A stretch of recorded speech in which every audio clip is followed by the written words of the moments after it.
یالی مدد.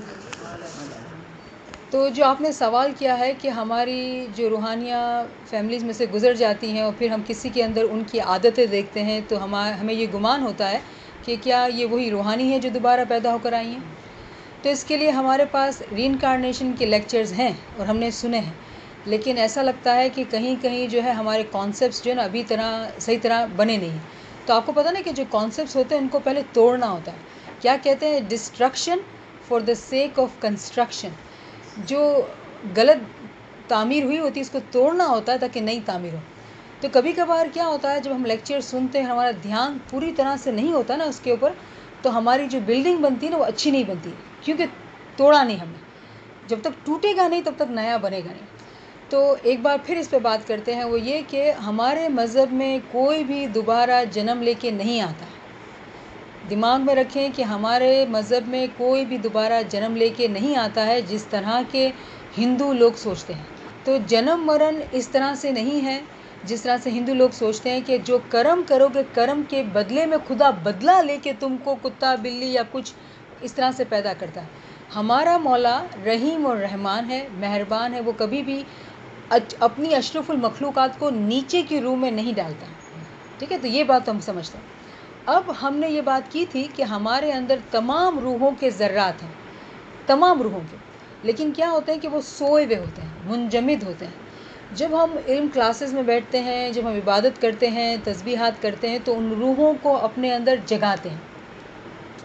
مثال کے طور پہ ابھی بات ہو رہی تھی کہ ہمارے آبا و اجداد تھے، وہ اتنے مذہبی تھے، ایمانی تھے اور ان کی خدمات بہت تھی. تو کبھی کبھی جیسے ایک واقعہ سنا میں نے کہ کہیں سے جو ہے علم کی کتاب اچانک سے سامنے آ گئی، پتہ بھی نہیں تھا سامنے آ گئی.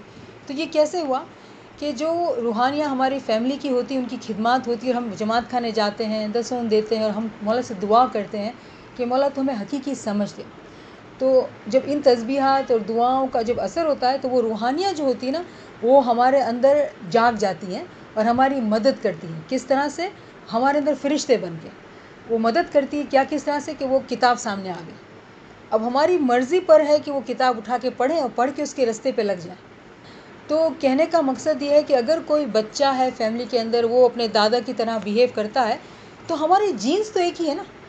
ہمارے جینز جو ہمارے سیلز ہیں نا، جو ڈی این اے ہیں، کہ بھئی میرے دادا کے بال کالے تھے تو کالے ہی ہوں گے. کہیں فیملی میں کسی کے بال بھورے تھے تو 2-4 جنریشن کے بعد بال بھورے ہوں گے. تو ایسا نہیں کہ میرے دادا کی روح دوبارہ پیدا ہوگی. نہیں، ہمارے سیلز میں، ہمارے ڈی این اے میں لکھا ہے ناک ایسی ہوگی، کان ایسا ہوگا، لکھا ہوا. تو خدا اتنا بڑا آرٹسٹ ہے نا، پینٹر ہے. وہ کچھ نہ کچھ ہیر پھیر کر کے وہ ہماری فیملی میں چلتا ہی رہتا ہے. تو کبھی کبھار ہم دیکھتے ہیں کہ ہمارے بچے جو ہے 2 جنریشن پہلے اگر ہمارے پردادا تھے اس کی طرح کی شکل ہے، اسی کی طرح کی عادتیں ہیں، تو وہ ہمارے سیلز میں ریکارڈڈ ہے اور وہ آتا ہے. تو وہ اگر جسمانی طور پر، عادتوں کے طور پر، تو ہم کہیں گے کہ وہ ڈی این اے ہے اور کچھ نہیں. لیکن اگر ہم کہتے ہیں کہ روحانیت میں اگر ہماری ترقی ہوتی ہے تو ہمیشہ ہم عاجزی میں یہ کہتے ہیں کہ چونکہ ہمارے باپ داداؤں نے اتنی محنت کی، انہوں نے اتنی خدمات کی، اتنی عبادت کی، کہ ان کے بدلے کی جو مہربانی ہے وہ مولا ہم پہ کر رہا ہے. کیونکہ ہم جانتے ہیں نا اپنے آپ کو، ہمارے گریبان کو جانتے ہیں. اگر ہم مذہب میں نہیں سمجھتے، اگر ہم علم نہیں لیتے ہیں، تسبیحات نہیں کرتے، ہماری کوئی اچھے اعمال نہیں ہے، تو ہمیں کیوں اتنا اچھا خوراک مل رہا ہے بھائی؟ ہمیں اتنی نوازشات کیوں ہو رہی ہے ہمارے پہ؟ تو ہم یہ کہتے ہیں کہ ہمارے آبا و اجداد کی کرنی تھی نا، اس لیے ہمیں ملا. یہ اس میں مومن کی عاجزی بھی ہوتی ہے. ایک بات یہ حقیقت ہے، دوسری بات یہ کہ عاجزی ہوتی ہے کہ ہمیشہ خود کی تعریف نہیں کرنا ہوتا نا. کیونکہ خود کی تعریف کریں گے تو ہم کیا ہو جائیں گے؟ ابلیس ہو جائیں گے، ہے نا. کیونکہ خود کی تعریف کریں گے تو عاجزی نہیں رہے گی. تو مومن جو ہوتا ہے وہ ہمیشہ عاجز ہوتا ہے، کیونکہ مولا کو عاجزی پسند ہے. تو ہم اس لیے ہمیشہ کریڈٹ جو ہے اپنے باپ داداؤں کو، فیملی کو، بڑوں کو دیتے ہیں، اپنے بھائی بہنوں کو دیتے ہیں، اپنے علم کلاسز کو دیتے ہیں. خود کی بات نہیں کرتے، ہم خود کو ہمیشہ عاجزی میں رکھتے ہیں. لیکن پھر آتے ہیں سوال پر. تو سوال میں یہ ہے کہ ہمیں یہ بات یاد رکھنا ہوگا کہ روحانی اس طرح سے پیدا نہیں ہوتی ہے. ہمارے اندر تمام روحوں کے ذرات ہیں. آپ نے، مجھے نہیں معلوم ہے کہ سنا ہے کہ نہیں، one in all, all in one, one in all, all in one. تو ہم تمام میں ہم ایک دوسرے کی روحیں ہیں. بالکل صحیح کہا کہ ہم سب میں وہ ہم میں. تو اس کی وجہ یہ ہے کہ ہم چاہتے ہیں کہ ہماری جو اندر روحیں ہیں وہ جاگ جائیں. چونکہ وہ منجمد ہے تو ہم تسبیحات کرتے ہیں، ان کو جگاتے ہیں، تاکہ وہ ہمیں بھولا ہوا واقعہ یاد دلا دے. کون سا؟ جب ہم نے کہا تھا بے شک تو ہمارا رب ہے، جب خدا نے ہماری روحوں سے وعدہ لے کے بتاؤ کون ہے تمہارا رب، تو ہم نے کہا بے شک تو ہی ہمارا رب ہے.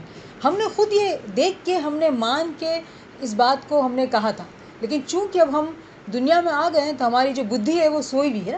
اس بدھی کو جگانے کے لیے ہم یہ تمام چیزیں کر رہے ہیں کہ یادگیری جو ہم نے بات کی تھی کہ مولا کا فرمان ہے سلطان محمد شاہ کا صلوات اللہ علیہ اللہم صلی اللہ محمد و آل محمد کہ یادگیری راکھوانو کام گھنوں જ کٹھن છે.